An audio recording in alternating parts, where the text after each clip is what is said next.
ప్రియులైన వారందరికీ మన ప్రభువును రక్షకుడైన యేసుక్రీస్తు వారి నామంలో మీ అందరికీ వందనాలు తెలియజేస్తున్నానండి.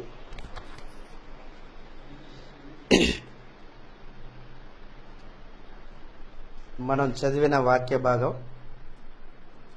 మత్తయి సువార్త 10వ అధ్యాయము 34 నుంచి 42 వచనాలు మనం చదువుకొని ఉన్నాం. యేసు ప్రభువు తన పక్షాన తన శిష్యులైన వారిని లోకంలోనికి పంపిస్తూ వారికి ఈ మాటలు తెలియచేస్తూ ఉన్నాడు. లోకంలో అప్పటికే అపవాది రాజ్యమేలుతూ ఉన్నాడు. అపవాదికి స్నేహితులైన మరణము, పాపము మనుషుల హృదయాలలో ఏలికలై ఉన్నారు. అపవాది రాజ్యమేలుతున్న ఆ దినాలలో యేసు ప్రభు పాపం చేయకోకుండా నీతిగా బ్రతుకుతూ తన కొరకు పనిచేసే శిష్యులైన వారిని 12 మందిని ఏర్పాటు చేసుకొని ఆ 12 మందిని లోకంలోనికి పంపించాడు. పంపించుతూ ఈ మాటలు సెలవిస్తూ ఉన్నాడు. కాబట్టి ఈరోజు మనం నేర్చుకొనబోయే ప్రాముఖ్యమైన సమాచారం ఏంటంటే, ఆయన పక్షమున లోకంలో నిలిచి ఉండడము అనేది మనము నేర్చుకోబోతూ ఉన్నాం. ఇప్పుడు నీవు ఎవరి పక్షమున ఉన్నావు అనేది ఆలోచన చేయబోతూ ఉన్నాం. చదువుదాం లేఖనాలు. మత్తయి సువార్త 12వ అధ్యాయము 30వ వచనంలో, మత్తయి సువార్త 12వ అధ్యాయం 30వ వచనం. దయతో జాగ్రత్తగా లేఖనాలని ఆలోచన చేయవలనని మనవి చేస్తూ ఉన్నాను. మత్తయి సువార్త 12వ అధ్యాయం 30వ వచనంలో, నా పక్షమున ఉండని వాడు నాకు విరోధి అన్నాడు. యేసు ప్రభు పక్షమున నీవు ఉన్నావా? యేసు పక్షమున నువ్వు ఉంటే అపవాది పక్షమున నువ్వు ఉండవు. అపవాది పక్షమున నీవు జీవితాన్ని కొనసాగిస్తున్న వాడవైతే యేసు పక్షాన నీవు ఉండవు, యేసు ప్రభుకి విరోధివై ఉంటావు. కాబట్టి ఈరోజు మనల్ని మనం పరిశీలన చేసుకునబోయే అంశం ఏంటంటే, నీవు ఎవరి పక్షము? నీవు ఎవరి పక్షమునున్నావు? యేసు ప్రభు పక్షాన ఉన్నావా? అపవాది పక్షమున ఉన్నావా? నీవు ఎవరి పక్షము?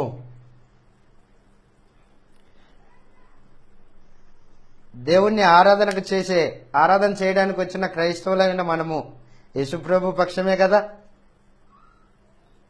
అవునయా, మేము యేసుప్రభు పక్షం అని ఖరాఖండిగా మనుషులు మాట్లాడుతూ ఉంటారు.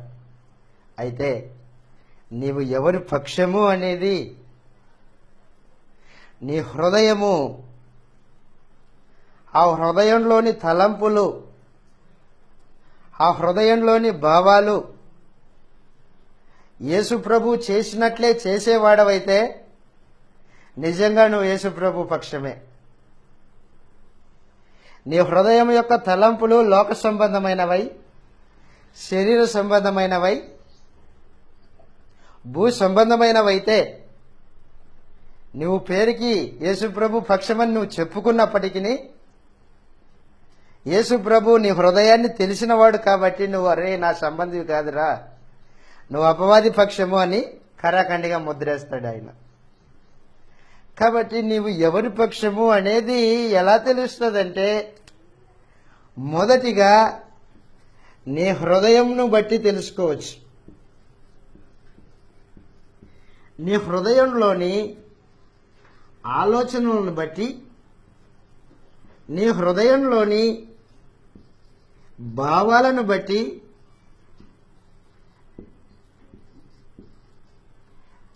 నీవు జరిగించే నీ క్రియలను బట్టి నీవు ఎవరి పక్షము అనేది తెలియబడుతూ ఉంటది. నేను నీ పక్షమే అయ్యా.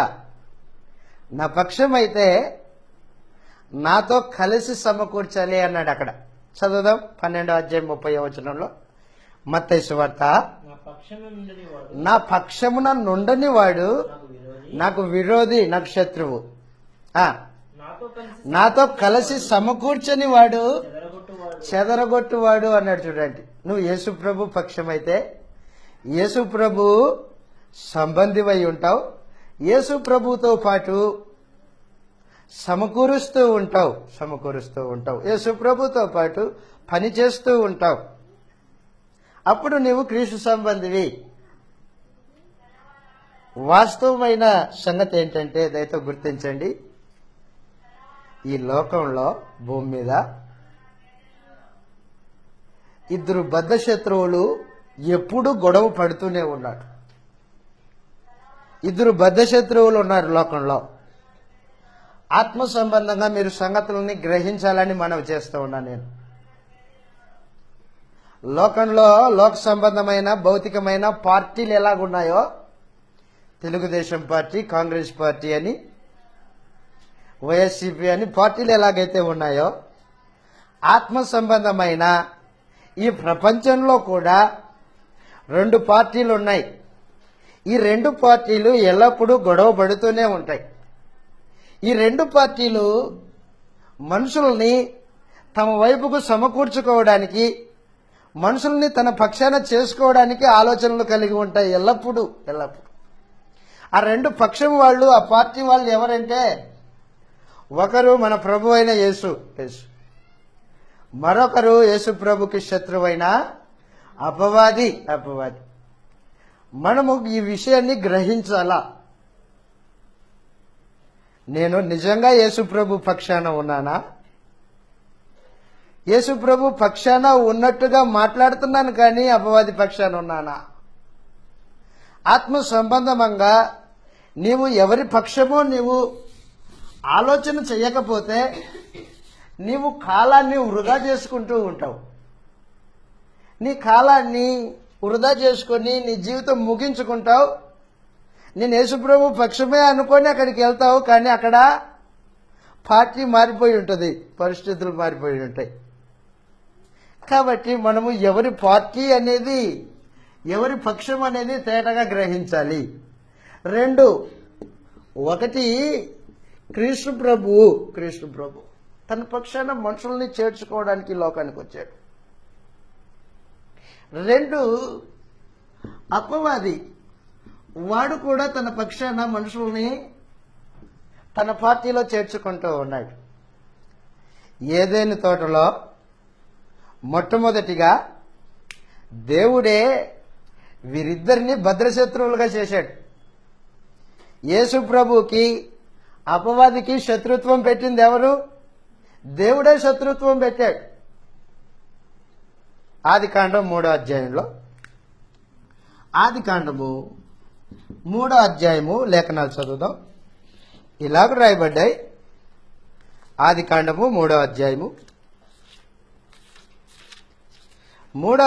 15వ వచనం చదివితే ఇలాగ రాయబడింది. మరియు నీకును స్త్రీకిని. దయతో గుర్తించండి, అపవాదితో దేవుడు మాట్లాడుతూ, సర్పంతో దేవుడు మాట్లాడుతూ ఏమంటున్నాడంటే, నీకును స్త్రీకిని, నీ సంతానమునకును ఆమె సంతానమునకును వైరం కలగజేసేదను అన్నాడు దేవుడు. అది నిన్ను తల మీద కొట్టును, నీవు దానిని మొడమ మీద కొట్టుదువు అన్నాడు. అంటే స్త్రీ సంతానం,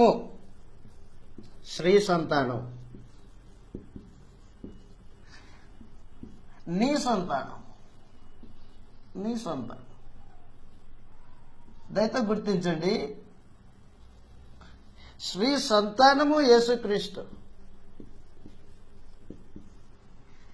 అపవాది సంతానము అపవాది పిల్లలు.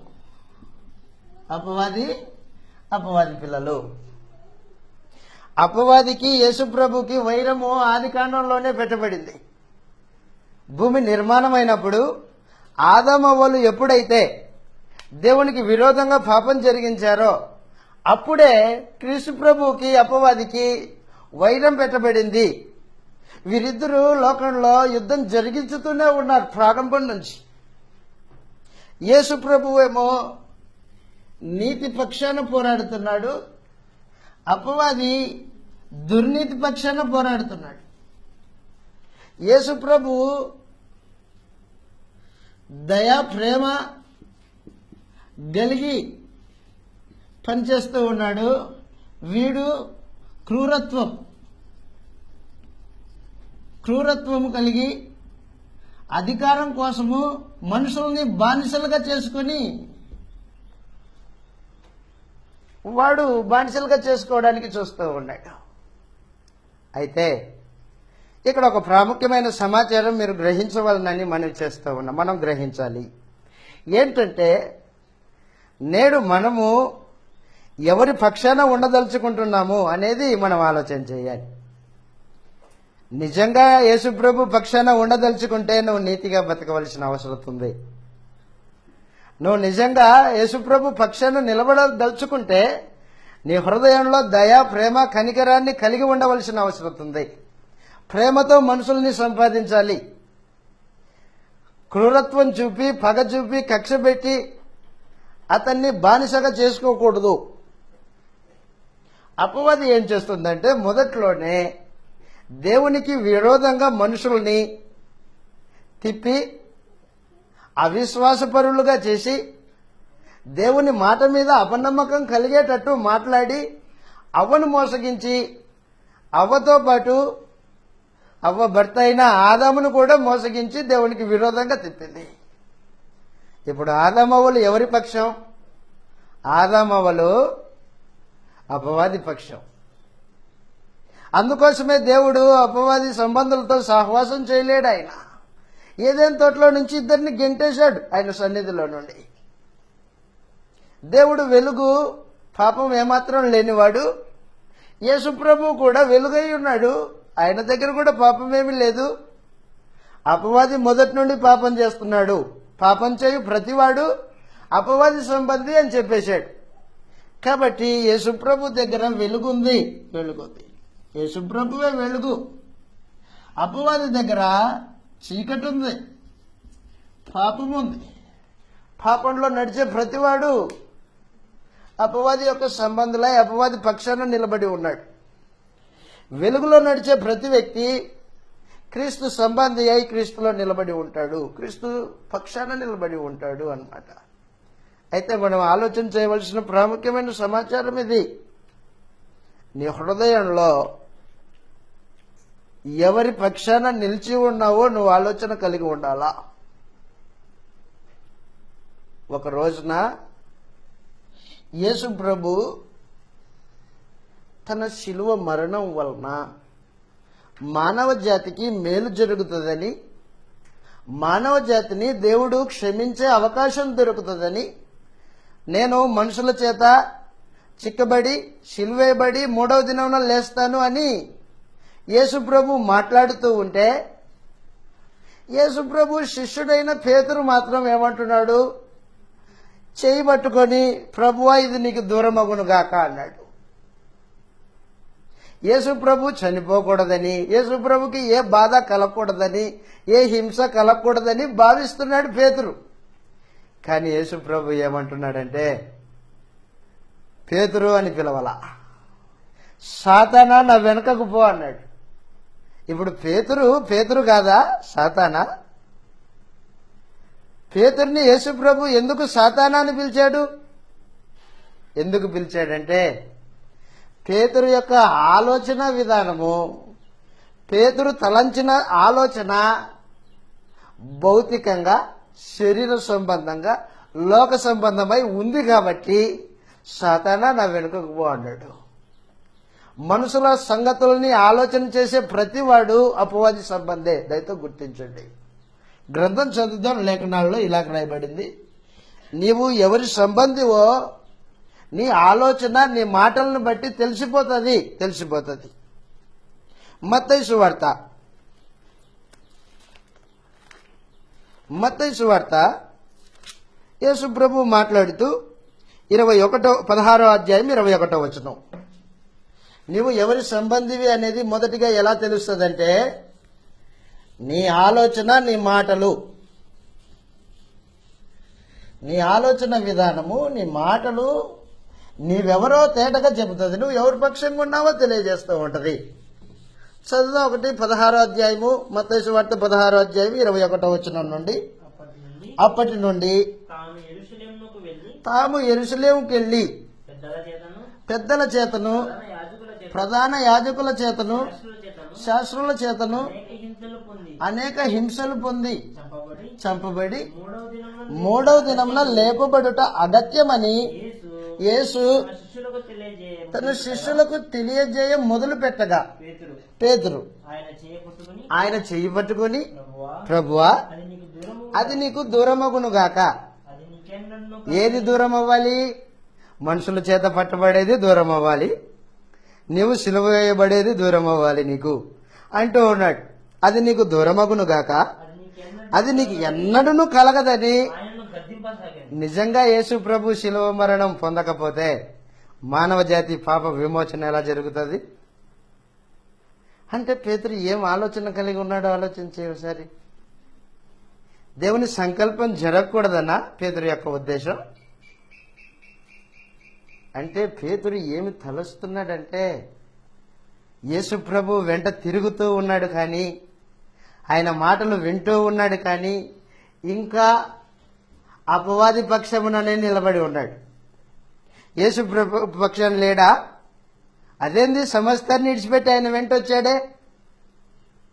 దయతో గుర్తించండి నా మాటలు. నేడు మనం కూడా యేసు ప్రభు కోసమే జీవిస్తున్నామని మాట్లాడుకుంటాం కానీ మన హృదయంలో ఆలోచన విధానం మార్చుకోలేదు. ఇంకా మన హృదయంలో తలంచే తలంపులు ఇంకా మానుకోకపోతే ఎవరి పక్షం అన్నమాట? చెప్పకనే చెబుతున్నావు నేను అపవాది పక్షము అని. నువ్వేం చెప్పనక్కర్లా, నీ మాటలు చెబుతున్నాడు అక్కడ 23వ వచనంలో. అయితే ఆయన పేతురు వైపు తిరిగి, సాతానా, నా వెనుకకు పొమ్ము, నీవు నాకు అభ్యంతర కారమున ఉన్నావు. నీవు మనుషుల సంగతులని తలంచుచున్నావు గాని దేవుని సంగతులని తలంచకున్నావని పేతురుతో అనేను. దయతో గుర్తించండి, ఎవరు యేసు ప్రభు పక్షం అంటే ఒక పాయింట్ మనకి ఇక్కడ దొరికింది. దేవుని సంగతుల్ని నీ హృదయంలో ఆలోచన చేస్తున్న వాడవైతే నీవు క్రీస్తు పక్షాన ఉన్నావు. మనుషుల సంగతుల్ని నువ్వు ఆలోచన చేసేవాడవైతే నీవు అపవాది పక్షమున ఉన్నావు. ఏం ఆలోచిస్తున్నావు అంటే మొదటిగా నీ హృదయం యొక్క తలంపులలోనే నీవు ఎవరి పక్షము అనేది తేటగా తెలుస్తూ ఉంది. నీవు క్రీస్తు పక్షాన ఉన్నవాడవైతే దేవుని సంగతులని ఆలోచన చేస్తావు, ఆలోచిస్తావు. నీ ఆలోచనలు శరీర సంబంధంగా ఏ శ్రమ కలగకూడదు ప్రభువా నీకు, లోక సంబంధంగా నీకే ఇబ్బందే రాకూడదు అని భావించే ప్రతివాడు, దయతో గుర్తించండి, మనుషుల సంగతుల్ని ఆలోచన చేస్తూ ఉన్నాడు. మనుషుల సంగతుల్ని ఆలోచన చేసే ప్రతివాడు యేసు ప్రభు పక్షాన లేడు. నా మాటలు శ్రద్ధగా మీరు ఆలకించవాలని మనవి చేస్తూ ఉన్నాను. కారణం ఏంటంటే మనల్ని మోసం చేసుకునే పరిస్థితుల్లో ఉన్నాం మనం. అనేక మంది క్రైస్తవులైన వారు తాము నిజంగా ఎవరికి పక్షాన నిలబడి ఉన్నాడో తనకు అర్థం కావట్లా. పరిస్థితుల్ని మనోనేత్రాలు వెలిగింపబడిన దృష్టితో చూడట్లా. పైకేమో చెబుతున్నాడు, చేయెత్తి నేను నీ పక్షమే ప్రభువా అంటున్నాడు. కానీ హృదయం యొక్క తలంపులు, ఆలోచనలు, తను మాట్లాడే మాటలు ప్రభు పక్షాన ఉన్నట్టుగా చెప్పట్లా. దేవుడి సంబంధి అయితే దేవుని సంబంధుల మాట వింటాడు. యోహాను గారు రాసిన మొదటి పత్రిక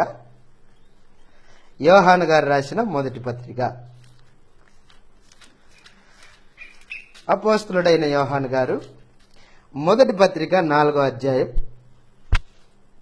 మొదటి పత్రిక 4వ అధ్యాయము మొదటి వచనం నుండి చాలా జాగ్రత్తగా గమనిస్తాం లేఖనాల్ని. ప్రియులారా, అనేకులైన అబద్ధ ప్రవక్తలు వచ్చారు, లోకంలోనికి బయలు వెళ్లి ఉన్నారు గనుక గుర్తుపెట్టుకోండి, ప్రతి బోధను, ఆత్మ అనే దగ్గర బోధ, ప్రతి బోధను నమ్మకోకుండా ఆయా ఆత్మలు దేవుని సంబంధమైనవో కావో అని పరీక్షించాలా.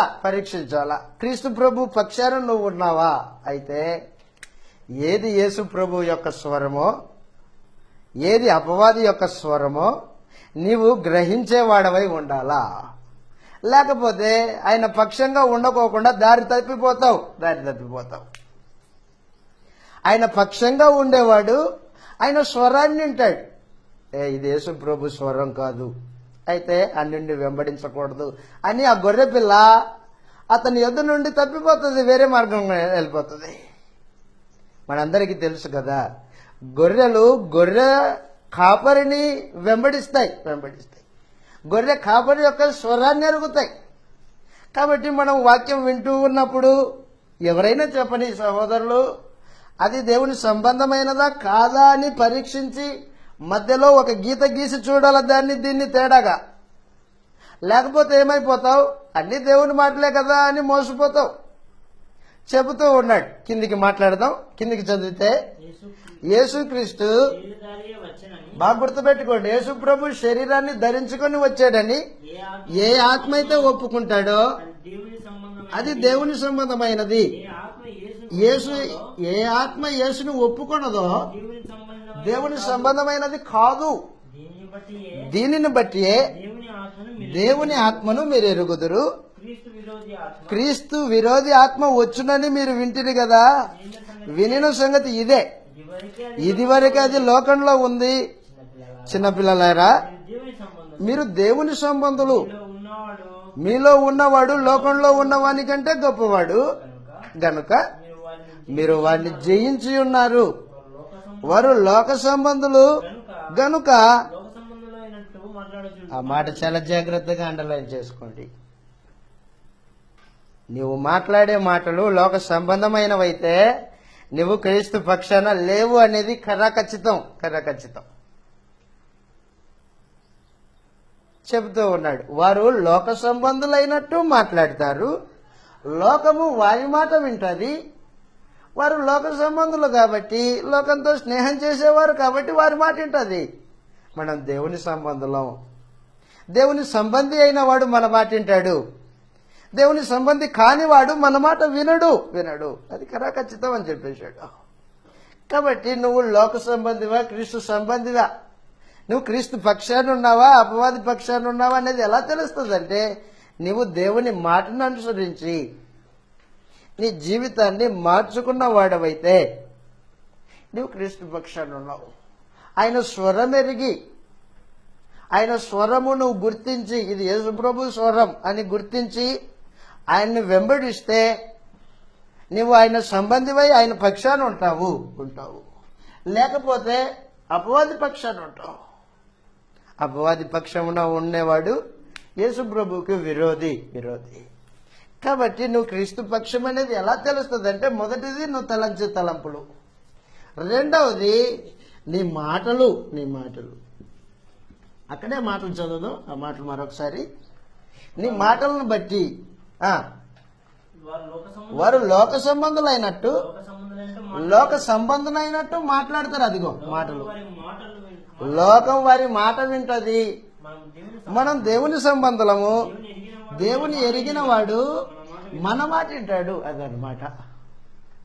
కాబట్టి నువ్వు క్రీస్తు సంబంధివా, క్రీస్తు పక్షాన ఉన్నావా అనేది ఎలా తెలుస్తుందంటే నీ మాటలను బట్టి తెలుస్తుంది. ఒకటి, నువ్వు తలంచే తలంపులు. రెండు, నువ్వు మాట్లాడే మాటలు. నువ్వు ఎవరి సంబంధివో నువ్వు చెప్పక మునిపే నీ మాటలు తెలియజేస్తూ ఉంటాయి. దయచేసి నా మాట ఆలకించండి. సందేశం ఏంటంటే, యేసు ప్రభు పక్షాన నువ్వు ఉన్నావు అనేది నీకు ఎలా తెలుస్తుందంటే, నువ్వు యేసు ప్రభు పంపించిన రాయబారుల మాట విన్నావా? యేసు ప్రభు యొక్క రాయబారుల మాట వినుకోకుండా ఆయన పక్షమున నువ్వు ఉండలేవు. దయచేసి నా మాట ఆలకించండి. యేసు ప్రభు యొక్క రాయబారులు, యేసు ప్రభు యొక్క అపోస్తలులు 12 మంది. అపోస్తలుల బోధ వినుకోకుండా, వారి మాటలు అంగీకరించుకోకుండా ఆయన పక్షాన నువ్వు చేరలేవు. రాయబారులను పంపించాడు యేసు ప్రభు. ఆ రాయబారుల మాట వినాలి. చదువుదాం. ఇలాగ రాయబడింది కొరింథీయులకు రాసిన 2వ పత్రిక. యేసు ప్రభు పక్షాన ఉండాలంటే 3వ సమాచారం, నీవు ఆయన పంపిన రాయబారుల మాట వినాలి. రాయబారులు అపోస్తలులు, వారి మాట వినాలి అనమాట. 2వ కొరింథీ 5వ అధ్యాయము, 2వ కొరింథీ 5వ అధ్యాయం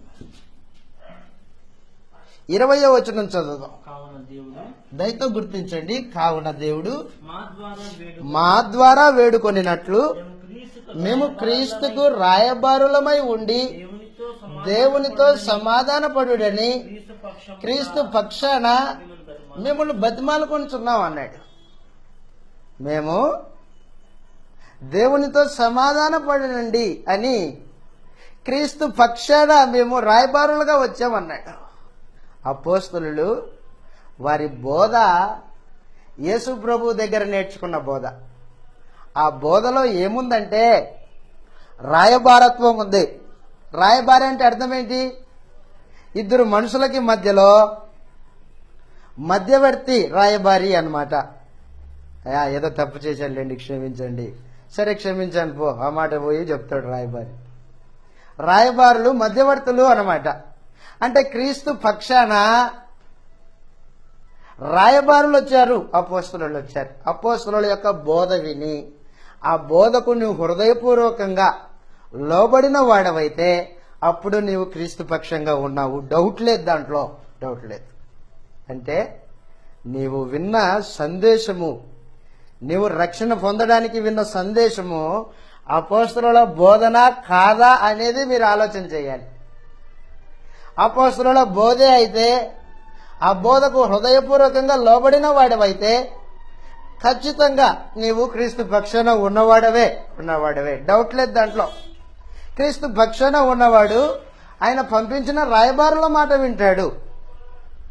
ఆయన పంపించిన రాయబారుల మాటలకి ఏకీభవించి వారితో పాటు కలిసి పని చేయడానికి పూనుకుంటాడు.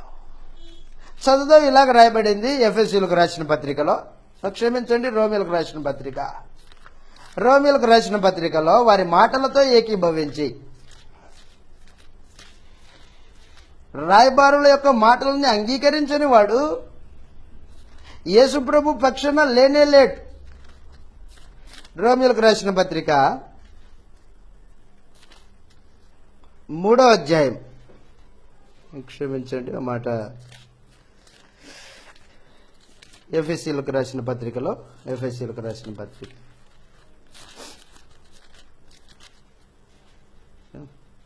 కరెక్ట్, ఎఫెసీయులకు రాసిన పత్రిక 4వ అధ్యాయం 20వ వచనంలో ఇలాగంటూ ఉన్నాడు. అయితే అదన్నమాట, యేసును గూర్చి విని. యేసు ప్రభువుని గురించి నువ్వు ఎవరి దగ్గర విన్నావు? అపోస్తలుల దగ్గర వింటేనే సరే, లేకపోతే లేదు. ఇప్పుడు అపోస్తలులు ఉన్నారా? ఇప్పుడు అపోస్తలులు లేరు. ఇప్పుడు అపోస్తలులు గ్రంథ రూపంలో ఉన్నారు. క్రొత్త నిబంధన యొక్క బోధనా విధానంలో అపోస్తలులు ఉన్నారు. కాబట్టి నువ్వు అపోస్తలుల యొక్క లేఖనాలని ఉన్నది ఉన్నట్టుగా, సత్యము ఉన్నది ఉన్నట్టుగా నువ్వు వినిన వాడవై ఆ సత్యానికి హృదయపూర్వకంగా లోబడిన వాడవైతే నువ్వు క్రీస్తు పక్షంగా ఉన్నావనేది ఖచ్చితం అన్నమాట. చదువుతాం మరలా ఆ మాటని. ఎఫెసీ పత్రిక 4వ అధ్యాయం 20వ వచనంలో, అయితే యేసును గూర్చి విని ఆయన యందలి సత్యము ఉన్నది ఉన్నట్టుగా ఆయన యందు ఉపదేశింపబడిన వారైన ఎడల మీరు అలాగున క్రీస్తుని నేర్చుకున్న వారు కాదు. కావున మునుపటి ప్రవర్తన విషయంలో మోసకరమైన దురాశలు కలిగి ఉండేవాళ్ళు. మీ ప్రాచీన స్వభావం చెడిపోయి ఉంది గత కాలం. మీ చిత్తవృత్తి యందు నూతన పరచబడిన వారైతే గుర్తించండి. అపోస్తలుడి బోధ ఏం చెబుతుందంటే నీ ప్రాచీన స్వభావాన్ని సిలువేయాలి అని చెబుతుంది. నీ హృదయానికి రాజుగా యేసు ప్రభువుని ప్రతిష్ఠించుకో అని చెబుతుంది. అలాగూ యేసు ప్రభునందలి సత్యం ఉన్నది ఉన్నట్టుగా బోధింపబడి అంగీకరించిన వాడు యేసు ప్రభు పక్షాన ఉన్నట్టు ఆయన పంపించిన రాయబారుల మాట వినుకోకుండా ఎవరో లోకంలో ఉన్న వారి మాట విని నేను అదే అనుకుని మోసపోయేవాడు తనకు తానే మోసపోతున్నాడు అనేది ఖచ్చితం అన్నమాట. కాబట్టి దయతో గుర్తించండి, నీవు రాయబారుల మాట విన్నావా? ఆయన రాయబారులు మాట వింటే యేసు ప్రభువుని అంగీకరించినట్టే. మత్తయి సువార్త మనం చదివిన వాక్య భాగం 10వ అధ్యాయము.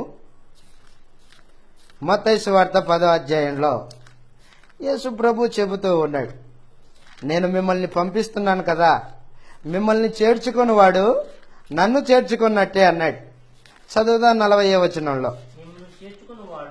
మత్తయి సువార్త 10వ అధ్యాయము 40వ వచనంలో, మిమ్మల్ని చేర్చుకుని వాడు నన్ను చేర్చుకొనును, నన్ను చేర్చుకుని వాడు నన్ను పంపిన తండ్రిని చేర్చుకున్నట్టు. ప్రవక్తని చేర్చుకునేవాడు ప్రవక్త ఫలం పొందుతాడు. నీతిమంతుడని నీతిమంతుని చేర్చుకునేవాడు నీతిమంతుడు ఫలం పొందును. దయతో గుర్తించండి, ఇక్కడ యేసు ప్రభుని చేర్చుకోవడం అంటే అపోస్తలుల యొక్క మాటలను అంగీకరించి ఆ మాటల ప్రకారంగా మారు మనసు పొంది జీవితాన్ని దిద్దుకొని బాప్తిస్మం పొందిన వాళ్ళు అన్నమాట. ఆయన పక్షంగా ఉండేవాళ్ళు ఎవరు అంటే చెప్పాడు అన్నమాట సమాచారం. రాయబారుల మాట విని రాయబారులను చేర్చుకునేవాడు. అపోస్తలుల బోధే తెలియదు బాప్తిస్మం పొందడానికి ముందు, కానీ నేను ఆయన పక్షాన ఉన్నాడు అంటాడు. తనకు దాన్ని మోసపోవడం తప్ప ఇంకేమన్నా ఉందా? కాబట్టి మనలో ఎవరే మోసపోకూడదని తేటగా సంగతులు మీరు ఆలోచించాలని మనవి చేస్తూ ఉన్నాను. 3వ సమాచారం ఏంటంటే యేసు ప్రభు యొక్క రాయబారుల మాట విని యేసు ప్రభు దగ్గరికి వస్తే ఆయన పక్షంగా ఉంటావు, లేకపోతే ఆయన పక్షం కావు. అందుకే చెప్పేశాడు అపోస్తలుడైన యోహాను, ఎవరు దేవుని సంబంధో వాడు మన మాట వింటాడు, దేవుని సంబంధి కానివాడు మన మాట వినడు, వాడు లోక సంబంధి అన్నాడు. కాబట్టి మొట్టమొదటిగా రాయబారుల మాట విని రాయబారుల మాట ప్రకారంగా తన ప్రాచీన స్వభావాన్ని సిలువేసిన వాడు యేసు ప్రభు పక్షం ఉన్నాడు. 4వది, ప్రాచీన స్వభావాన్ని సిలువేసిన వారు యేసు ప్రభు పక్షం. ప్రాచీన స్వభావాన్ని సిలువ వేసిన వారు ఆయన పక్షపు వాళ్ళు. ప్రాచీన స్వభావం అంటే పాత బుద్ధి. క్రీస్తుని తెలుసుకోక మునుపు, క్రీస్తు మరణంలోనికి బాప్తిస్మం పొందక ముందు జీవించిన జీవిత విధానం ఉందే, అబద్ధమాడుతూ మోసగించుతూ కపట వేషం ధరించి ఎదుటి వ్యక్తి మేలు కోసము ఎదుటి వ్యక్తి మెప్పు కోసము ప్రయత్నించే ప్రయత్నాలు ఉన్నాయే, అవన్నీ ప్రాచీన స్వభావం. కపటంగా ప్రవర్తించడం ప్రాచీన స్వభావం, అబద్ధం ఆడడం ప్రాచీన స్వభావం, నష్టం వస్తుందనే ఉద్దేశంతో తెలిసి హృదయానుసారంగా అబద్ధం ఆడుతున్నామే, అది ప్రాచీన స్వభావం. ప్రాచీన స్వభావాన్ని సిలువేయకపోతే నీవు క్రీస్తు పక్షాన లేవు. క్రీస్తు పక్షాన ఉన్న వాళ్ళు ప్రాచీన స్వభావాన్ని సిలువేస్తారు. ప్రాచీన స్వభావాన్ని సిలువేయడం అంటే దయతో గుర్తించండి, బాప్తిస కార్యక్రమంలో యేసు ప్రభు మరణంలో పాలు పొందడము. యేసు ప్రభు పాపముల విషయమై చనిపోయాడు కదా, అలాగుననే నీవును పాపముల విషయంలో చనిపోవడం అన్నమాట. ఆయన మరణంలో పాలు పొందకపోతే ప్రాచీన స్వభావాన్ని నువ్వు సిలువైలా.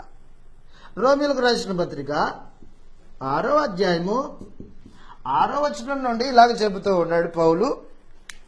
రోమా పత్రిక 6వ అధ్యాయం 6వ వచనంలో,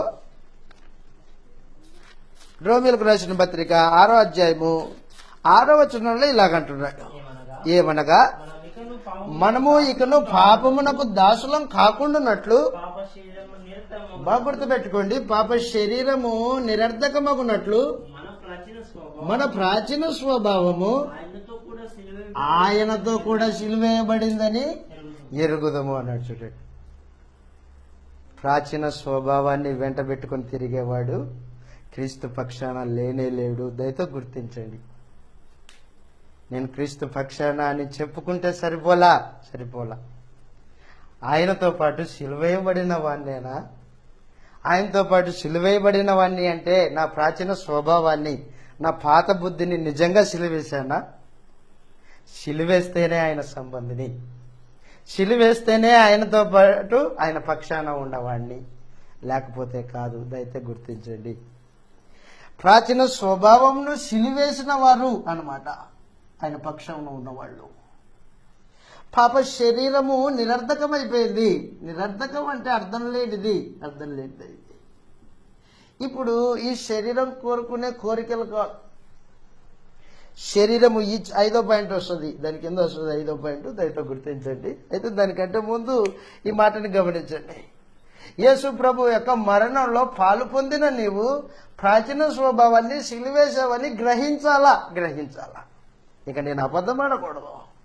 అది ఎంత పెద్ద నష్టం వచ్చినా, ఎంత ఇది జరిగినా నాకు అవసరంలా.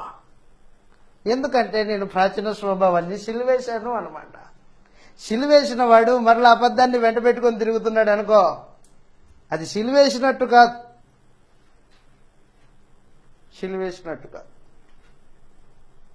ఒక వ్యక్తి చనిపోయాడని తీసుకెళ్లి 6 అడుగుల గోతి తీసి పాతి పెట్టేసి వచ్చేసాం. వచ్చిన తర్వాత వాడు మరలా చచ్చిపోయినోడు చనిపోకోకుండా సమాధిలో నుండి లేచి మన వెనకాలే వస్తున్నాడు అనుకో, ఎలాగుంటుంది పరిస్థితి? అంటే నీ ప్రాచీన స్వభావము నీ వెంట తిప్పుకుంటే పరిస్థితి అలాగే ఉంటుంది. ప్రాచీన స్వభావాన్ని సిలువేసిన వాడు యేసు ప్రభు పక్షాన ఉన్నవాడు. అందుకే చెప్పేశాడు. ఎఫెసీ పత్రిక 4వ అధ్యాయము 22వ వచనంలో మనం ఇందాక చదువుతున్నట్టు, ఎఫెసీ పత్రిక 4వ అధ్యాయము 22వ వచనంలో, కావున మునుపు ప్రవర్తన విషయంలోనైతే మోసకరమైన దురాశలుండేవి. దయతో గుర్తించండి. క్రీస్తు పక్షాన ఉన్నవాడికి దురాశలు ఉండకూడదు. మోసకరమైన దురాశలు అప్పుడు అపవాది పక్షాన ఉన్నప్పుడు ఉండేవి. ఇప్పుడు క్రీస్తు పక్షాన వచ్చాను కదా రాజ్య సువార్త విని, కాబట్టి మోసకరమైన దురాశలు ఉండేవాడు క్రీస్తు పక్షాన లేడు. మోసకరమైన దురాశలు కలిగి అన్నాడు, చెడిపోవు మీ ప్రాచీన స్వభావము వదులుకున్నారు, మీ చిత్తవృత్తి యందు నూతనపరచబడిన వారై నీతియు యథార్థమైన భక్తి కలిగిన వారై దేవుని పోలికగా సృజింపబడిన నవీన స్వభావమును ధరించుకొని ఉన్నారు అన్నాడు. అంటే స్వభావంలో మార్పు చెందినవాడు క్రీస్తు పక్షాన ఉన్నవాడు అన్నమాట. నీ స్వభావంలో మార్పు జరగలేదా? అయితే నువ్వు క్రీస్తు పక్షం కాదు. మోసపోయి ఎందుకు నిన్ను నువ్వు పాడు చేసుకుంటావు? నిద్రపోతున్నట్టున్నావు, లేచి ఆలోచన చెయ్యి. నీ ప్రాచీన స్వభావం మార్పు చెందకపోతే నువ్వు క్రీస్తు పక్షాన లేనే లేవు అన్నమాట. కాబట్టి క్రీస్తు పక్షాన ఉన్నవాడు ప్రాచీన స్వభావాన్ని సిలువేశాడు. అందుకే పౌలు అంటున్నాడు, బ్రతికితే క్రీస్తు కోసం బతుకుతా అంటున్నాడు. అబద్ధమా? నాకు అవసరం లేదు. నేను ఎవరితో అబద్ధం ఆడవలసిన పని కూడా లేదు నాకు. నేనేమంటున్నానంటే, యేసు ప్రభుని నిజంగా ఆయన పక్షాన చేరి ఉన్నావా నీవు? ఆయన పక్షాన నిజంగా చేరిన వాడవైతే ప్రాచీన స్వభావాన్ని సిలువేసి నవీన స్వభావాన్ని ధరించుకుని వాడవై ఉంటావు. నవీన స్వభావమును దయచేసేది పరిశుద్ధాత్ముడు. పరిశుద్ధాత్మను కలిగి నవీన స్వభావం కలిగి ఉంటావు. నీ చిత్త వృత్తిలో అంటే నీ ఆలోచనలో మార్పు జరిగి ఉంటుంది. నువ్వు చేసే ఆలోచనలు మారుతాయి. ప్రభువా ఇది నీకు దూరమగును గాక కాదు, జరగాల ప్రభు, అది అలాగే జరగాల, మా కోసం నువ్వు ప్రాణం పెట్టాలా, నువ్వు దానికోసమే వచ్చావు అని పేతురు ఆ రోజు నన్నింటే బాగుండేది. చిత్తవృత్తి యందు నూతనపరచబడి ఉండింటే బాగుండేది. కానీ యేసు ప్రభు పేతుర్ని సాధారణ నా వెనకకు పో, నీవు మనుషుల సంగతులని ఆలోచిస్తున్నావే కానీ దేవుని సంగతులను ఆలోచన చేయాలా అన్నాడు. కాబట్టి నేను చెప్పే సందేశం ఏంటంటే, ఈ రోజున మనం నేర్చుకుని పోయే సందేశం, దేవుడు మనకు నేర్పిస్తున్న సందేశం ఏంటంటే, నువ్వు ఎవరి పక్షం నిజంగా ఆలోచన చేయి. కూర్చొని నీవు యేసుప్రభు పక్షమైతే యేసు ప్రభు యొక్క అపోస్తులు రాయబారుల మాట విని వచ్చిన వాడవై ఉంటావు. రెండవది, ప్రాచీన స్వభావాన్ని సిలివేసిన వాడవై ఉంటావు. మూడవ సమాచారం, నీ ఆలోచనలు నీ మాటలు ఆయన పక్షాన చేసే మాటలై ఉంటాయి. ఐదవ సమాచారం, ఐదవది, నీవు యేసు ప్రభు పక్షాన ఉన్నావా లేదా అనేది తెలుసుకోవడానికి ఐదవది, ఈ ప్రాచీన స్వభావంలోనే భాగంగానే దయతో గుర్తించండి, శరీరమును దాని ఇచ్చలతోనూ కోరికలతోనూ సిలివేసిన వాడమై ఉండాలా. దాని ఇచ్చలు కోరికలు, శరీరపు ఇచ్చలు కోరికలు సిలివేసిన వాడవై ఉండాలా. గలతీలకు రాసిన పత్రిక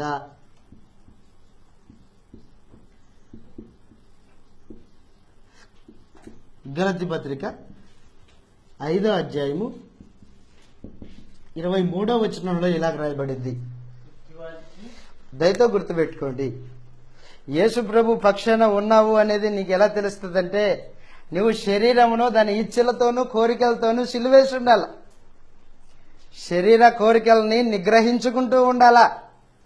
అది కోరిక కోరింది కదా, అది వెంటనే కావాలి, దాన్ని తీర్చుకోవాలి అనే ఆశ కలిగిన వాడు లోక సంబంధి వేరు, క్రీస్తు సంబంధి వేరు. దయతో గుర్తించండి ఆ మాట 23వ వచనంలో, ఇట్టి వాటికి విరోధమైనది ఏదీ లేదు. ఎట్టి వాటికి? ఆత్మ సంబంధమైన ఫలములు నీలో లేకపోతే నువ్వు ఖచ్చితంగా శరీర సంబంధివే అనేది అన్నమాట చెబుతూ ఉన్నాడు. ఇట్టి వాటికి విరోధమైనది ఏదీ లేదు. క్రీస్తు యేసు సంబంధులు శరీరమును దాని ఇచ్చలతోనూ దురాశలతోనూ సిలువేసిన వాడు. అదిగో శరీరపు ఇచ్చల్ని కంట్రోల్లో పెట్టుకున్నవాడు, శరీరపు కోరికల్ని కంట్రోల్లో పెట్టుకున్నవాడు. ఇది కాదు, దీన్ని దేవుని కొరకు ఉపయోగిద్దాం. నా కోరిక ఉంటే పక్కన పెట్టు, నా కోరిక కాదు, దేవుణ్ణి సంతోషపరచాలి అనే భావన. శరీరం యొక్క ఇచ్చలు కోరికల్ని సిలివేసిన వారు అన్నమాట ఆయన సంబంధులంటే, ఆయన పక్షంగా ఉన్న వాళ్ళంటే. అంతేగాని రే క్రైస్తవుల మీద వాళ్ళు ఫలానా వాళ్ళు ఇట్లా అన్నారు, పద మనం అంతా గుంపు క్రైస్తవులం హక్కుల కోసం పోరాడదాం అంటున్నారు. పోరాల్సింది మొట్టమొదటిగా నీ శరీరపు యొక్క ఇచ్చ కోరికలతో పోరాడాలి. అప్పుడు నువ్వు క్రీస్తు సంబంధివై ఉంటావు. అలా కాకుండా ఏదో హక్కుల కోసం పోరాటం చేయడానికి ఐకమత్యం అయితే మేము క్రైస్తవుల ఐకమత్యం అంటున్నారు. అది కాదురా బాబు, ఆత్మ సంబంధంగా ఆలోచించాయి. మొదటిగా యేసు ప్రభు ఏం కోరుకుంటున్నాడంటే, ప్రాచీన స్వభావాన్ని సిలివేసిన వాడవై నీ శరీరపు కోరికలను ఇచ్చలను నీవు కంట్రోల్లో పెట్టుకున్న వాడవై ఉండాలా. ఆశ నిగ్రహం కలిగిన వాడవై ఉండాలా. తిమోతికి రాసిన 2వ పత్రిక 2వ అధ్యాయము 22వ వచనంలో ఇలాగ రాయబడింది. తిమోతికి రాసిన 2వ పత్రిక 2వ అధ్యాయము 22వ వచనంలో పౌలు తిమోతికి ఇలాగో ఆజ్ఞాపిస్తూ ఉన్నాడు, నీవు యవనేచ్ఛల నుండి పారిపో, పవిత్ర హృదయులై ప్రభువునకు ప్రార్థన చేయి వారి యొద్దకు వెళ్లి నీతిని, విశ్వాసమును, ప్రేమను, సమాధానమును వెంటాడు. అంటే ఒక క్రైస్తవుడు ఏం చేయాలన్నమాట, ఆయన పక్షాన ఉన్నవాడైతే శరీరమును దాని ఇచ్చలను సిలువేయాలా. అంత మాత్రమే కాకుండా ఆ యవనేచ్ఛల నుండి పారిపోవాలా. ఎక్కడికి పారిపోతావు యవనేచ్ఛల నుండి? మనిషిలో పుట్టింది యవనేచ్ఛ. ఎక్కడికి పారిపోతావు? ఎక్కడికి పారిపోతావో తెలిసినా ప్రభువుకి ప్రార్థన చేసే వారి దగ్గరికి వెళ్ళు. వారితో పాటు కలిసి 2 మాటలు మాట్లాడు. యవనేచ్చల నుండి తప్పించుకోవడానికి అవకాశం అన్నాడు. కాబట్టి క్రీస్తు పక్షముగా ఉండేవాడు పాపమును జరిగించుకోకుండా కంట్రోల్లో జీవితాన్ని జీవిస్తాడు అన్నమాట. యవనేచ్చలు వస్తాయి, మామూలుగా సహజం అది. అయినంత మాత్రాన దానికి లోబడి పాప సంబంధిగా మారిపోవాల్సిన పరిస్థితి అవసరం లేదు నీకు. యవనేచ్చల నుండి నువ్వేం చేయాలంటే పారిపోయి ఒంటరిగా ఉన్నావు కదా, ఒంటరిగా కాకోకుండా ప్రభుకి ప్రార్థన చేసేవారితో కలిసి ఉండు. వారితో పాటు నీతిని, ప్రేమను, విశ్వాసాన్ని వెంటాడు అన్నాడు. కాబట్టి యేసు ప్రభు పక్షాన ఉంటే నీ జీవిత విధానము పరిశుద్ధులతో గడిపేదై ఉంటుంది. నీ శరీరంను అదుపులో పెట్టుకోవడానికి పరిశుద్ధులతో కలిసి ప్రార్థన చేసే విధానమై ఉంటుంది. నేను గట్టిగానే ఉంటాను, ఒంటరిగానే చేసుకుంటాను, కరెక్టే, చేసుకో. అయితే గుర్తించు, పరిశుద్ధుల సహవాసము నీలాంటి అనుభవం కలిగిన వాళ్లే కాబట్టి వాళ్ళు కూడా నీకు సహాయం చేయగలుగుతారు. కాబట్టి క్రీస్తు పక్షాన ఉన్నవాళ్ళు చివరిగా చెప్పేసి నేను ముగించేస్తాను. క్రీస్తు పక్షాన ఉంటే నీవు భూ సంబంధిగా బ్రతకవు. క్రీస్తు సంబంధిగా ఉంటే నీవు భూ సంబంధిగా బ్రతకవు. 6వ పాయింట్, భూ సంబంధిగా బ్రతకవు, పరలోక సంబంధిగా బ్రతుకుతావు. పరలోక సంబంధిగా బ్రతుకుతావు.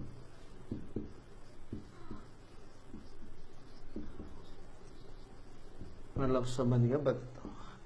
యేసు ప్రభు చివరి ప్రార్థన చేస్తూ ఏమన్నాడంటే, తన శిష్యులైన వారి గురించి యేసు ప్రభు మాట్లాడిన మాట తండ్రికి చెబుతూ ఉన్నాడు. తండ్రి, నేను లోక సంబంధిని కానట్టు వారును లోక సంబంధులు కారు అన్నాడు. తన శిష్యుల గురించి యేసు ప్రభు ఇచ్చిన సాక్ష్యం. యోహాను సువార్త 17వ అధ్యాయము, యోహాను సువార్త 17వ అధ్యాయము 14వ వచనం చదువుదాం. దయతో గుర్తుపెట్టుకోండి, యేసు ప్రభు తన శిష్యులైన వారికి వాక్యం ఇచ్చాడు. ఆ వాక్యము ఇచ్చి మాత్రమే కాకుండా దేవునికి ప్రార్థన చేస్తున్నాడు. అయా తండ్రి, నేను వారికి నీ వాక్యం ఇచ్చి ఉన్నాను. నేను లోక సంబంధిని కానట్టు వారును లోక సంబంధులు కారు గనక అన్నాడు. నువ్వు క్రీస్తు పక్షమా? అయితే నువ్వు లోక సంబంధిగా ఉండకూడదు. యేసు ప్రభు పరలోక సంబంధి, పరలోకం నుండి దిగి వచ్చినవాడు ఆయన. మనము యేసు ప్రభు ద్వారా ఇప్పుడు ఆయన రక్తమును బట్టి కొత్త జన్మ ఎత్తిన కారణాన మనం ఇప్పుడు పరలోక సంబంధిగా బతకాలి అన్నమాట.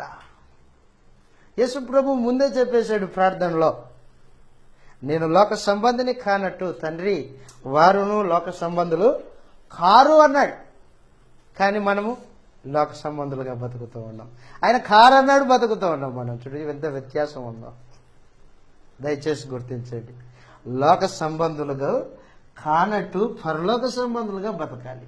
మన పౌరసత్వము పరలోకమందు ఉంది. మనం ఈ లోకపు పౌరులమే అయినప్పటికీ దీనికోసం పాకులాడే వాళ్ళం కాదు మనం. ఉదాహరణ చెప్తాను, దయతో గుర్తించండి. ఏమయ్యా, నేను భారతదేశ పౌరుణ్ణి కాదా? నాకు ఆధార్ కార్డు లేదా? నాకెందుకు బియ్యం ఇయ్యరు మీరు అంటున్నాడు. నాకెందుకు పింఛన్ ఇయ్యరు అంటున్నాడు. అంటే భూలోక సంబంధమైన పౌరసత్వం నీకుంటే దానికి సంబంధించిన హక్కుల కోసం పోరాడుతున్నావే, అయితే నువ్వు పరలోక సంబంధివి, పరలోకపు హక్కుల కోసం పోరాడొద్దా? పరలోక సంబంధి పరలోకపు హక్కు కలిగి ఉంటాడు. పరలోకపు హక్కు కోసం ఏమాత్రం ఆలోచన చేయకోకుండా భూ సంబంధమైన వాటి కోసమే పాకులాడుతుండేవాడు. లోక సంబంధి తప్ప పరలోక సంబంధి ఎలా అవుతాడు? అందుకోసమే నేనేమంటున్నానంటే, నువ్వు నిజంగా క్రీస్తు పక్షాన ఉన్నావా? ఉంటే పరలోక సంబంధిగా బతకవలసిన అవసరం ఉంది. పరలోక సంబంధులు భూ సంబంధమైన వాటి మీద మనసు పెట్టుకోరు. ఫిలిప్పీయులకు రాసిన పత్రిక పౌలు ఫిలిప్పీయులకు ఉత్తరం రాస్తూ 3వ అధ్యాయంలో ఇలాగ మాట్లాడుతూ ఉంటాడు. దయతో గుర్తించండి. ఫిలిప్పీయులకు రాసిన పత్రిక 3వ అధ్యాయం 17వ వచనం నుండి 19 నుంచి చదువుదాం. ఎవరి అంతము? 18వ వచనంలో అనేకులు, అదిగో అనేక మంది క్రీస్తు శిలువకు శత్రువులుగా నడుచుకొంటున్నారు. వీరిని గూర్చి మీతో అనేక పర్యాయములు చెప్పి ఇప్పుడును ఏడ్చుచూ చెప్పుచున్నాను, నాశనమే వారి అంతము. అదిగో వారి కడిపేనంటే వాళ్ళకి దేవుడు. అంటే లోక సంబంధమైన వాటి మీద మనసు పెట్టుకున్న వాడికి దేవుడు వాడి కడిపే. కానీ దేవా ఆరాధన చేస్తున్నా అంటాడు. అరే నీ కడుపున ఆరాధన చేసుకుంటున్నావురా నాయన అన్నాడు. కాబట్టి దయతో గుర్తించండి. ఫిలిప్పీయులకు రాసిన పత్రిక 3వ అధ్యాయంలో ఏమంటున్నాడంటే, వారి కడుపే వారి దేవుడు, వారు తాము సిగ్గుపడవలసిన సంగతుల విషయంలో అతిశయపడుతున్నారు. భూ సంబంధమైన వాటి మీద అదిగో మనస్సు, భూ సంబంధమైన మనస్సు పెట్టుకునే ప్రతి వాడికి దేవుడు కాదు. భూ సంబంధమైన మనసు కలిగిన వాడికి దేవుడు ఎవడంటే వాడి కడిపే అంటే లోక సంబంధమే అన్నమాట వాడు. కాబట్టి క్రీస్తు పక్షాన ఉన్నవాడు ఎలాగుంటాడంటే పరలోక సంబంధమైన మనసు కలిగి ఉంటాడు అన్నమాట. పరలోక సంబంధమైన మనసు లేకపోతే భూ సంబంధమైన మనసు ఉంటుంది. భూ సంబంధమైన మనసు కలిగిన వాడు క్రీస్తు శిలువకు శత్రువు. కానీ క్రీస్తు పక్షాన్ని పాట పాడతాడు. పరలోక సంబంధిని అని గొంతెత్తి పాట పాడతాడు. అవునా? నిజమేనా? నీ జీవితం అదేనా? పాట పాడితే సరిపోయిందా? అలాంటి అనుభవం లేకుండా పాట పాడితే వేషధారిగా కనిపించట్లేదా? దేవునికి నేను కనిపిస్తూ ఉంటాం. కాబట్టి దయతో గుర్తించండి, మనం ఎవరి పక్షంలో ఉన్నాము అనేది మనం చాలా జాగ్రత్తగా ఆలోచన చేయాలి. పరలోక సంబంధమైన వాటి మీద మనసు పెట్టుకొని బతకాలి. కొలస్సీలకు రాసిన పత్రిక 3వ అధ్యాయం 1వ వచనంలో పౌలు ఇలాగంటూ ఉన్నాడు. కొలస్సీలకు రాసిన పత్రిక 3వ అధ్యాయం 1వ వచనంలో, మీరు క్రీస్తుతో కూడా సిలువేయబడిన వారైతే, లేపబడిన వారైతే పైనున్న వాటినే వెతుకుడి, అక్కడ క్రీస్తు దేవుని కుడిపార్శ్వమున కూర్చొని ఉన్నాడు అన్నాడు. చూడండి, పైనున్న వాటి మీద మనసు పెట్టుకున్నవాడు పరలోక సంబంధి. భూ సంబంధమైన వాటి మీద మనసు పెట్టుకున్నవాడు భూ సంబంధి. తేడా ఏముంది? నువ్వు చెప్పనక్కర్లా. నీ ఆలోచన, నీ మాట తీరు, నీ ప్రవర్తన, నువ్వు బతికే బతుకు, నీ జీవన శైలి చెబుతూనే ఉంది నువ్వు ఎవరి సంబంధివో. కాబట్టి మనము క్రీస్తు ప్రభు పక్షాన నిలబడవలసిన అవసరంతో ఉంది. పాఠం అయిపోలేదు. మరలా వస్తాను. మరలా ప్రభు దినమున సందేశం ఆలోచన చేయబోతాం. అయితే మనం ఈ సమయంలో, ఈ దినమున, ఈ క్షణమున మనం ఆలోచన చేయవలసిన ప్రాముఖ్యమైన సమాచారం, నీ హృదయంలో, నీ ఆలోచనలో, నీ తలంపులు భూ సంబంధమైనవా, పరలోక సంబంధమైనవా? భూ సంబంధమైనవే అయితే నువ్వు క్రీస్తు పక్షపు వాడవు కాదు, అపవాది పక్షంలో ఉన్నావు. అపవాది పక్షమున ఉన్నవాడు క్రీస్తు ప్రభుకి శత్రువు. కాబట్టి మనలో ఎవరు క్రీస్తు ప్రభుకి శత్రువులుగా బ్రతకూడదని ఆయన పక్షమును నిలబడిన వారై ఆయన చెప్పినట్టుగా పరలోక సంబంధులుగా బతకడానికి తీర్మానం చేసుకోవాలని మనవి చేస్తూ ఉన్నా. మనం ఎక్కడ ఉన్నా పరలోక సంబంధిగా ఉండాలి. మన మాటలు, మన ప్రవర్తన, మన తీరు అంతా యేసు ప్రభువుని పోలినదై ఉండాలి. ఆయన పక్షంగా ఉంటే ఆయన పోలి నడుచుకుంటాము, లేకపోతే లేదు. అయిపోలేదు పాఠము. మరలా వస్తాను. మరలా ప్రభు దినంలో దేవుడి దయదలిస్తే మన సంగతులని ఆలోచన చేద్దాం. ప్రభు పక్షాన ఉంటే మొట్టమొదటిగా నీవు దయతో గుర్తించండి, ప్రభు పక్షాన ఉంటే మొదటిగా నీవు మనుషుల సంగతులను ఆలోచన చెయ్యవు, దేవుని సంగతులను ఆలోచన చేస్తావు. ఏంటి దేవుని సంగతులు? నీ ఆత్మ రక్షణ, నీ పాపముల విషయమై పరిహారార్థం యేసు ప్రభు శిలువలో జరిగింది అని ఆత్మ సంబంధమైన సంగతుల మీద మనసు పెట్టుకుని ఉంటావు. రెండవది, నువ్వు ఆత్మ సంబంధి మాట్లాడినట్లు మాట్లాడుతూ ఉంటావు. మూడవది, నువ్వు యేసుప్రభు పక్షం అయితే రాయబారుల మాట వింటావు. నాలుగవది, నువ్వు యేసుప్రభు పక్షం అయితే ప్రాచీన స్వభావాన్ని సిలివేసిన వాడవై ఉంటావు. ఐదవది, నువ్వు యేసుప్రభు పక్షం అయితే నీ శరీరమును కంట్రోల్లో పెట్టుకున్న వాడవై ఉంటావు. నువ్వు క్రీస్తు ప్రభు పక్షం అయితే పరలోక సంబంధిగా బ్రతుకుతూ ఉంటావు. మరలా వచ్చినప్పుడు సంగతులు ఆలోచన చేద్దాం. మిమ్మల్ని హెచ్చరిస్తూ నన్ను హెచ్చరించుకోవచ్చు. ఈ సందేశాన్ని ఇంతటితో ముగించేస్తున్నాను. మీ అందరికీ వందనాలు.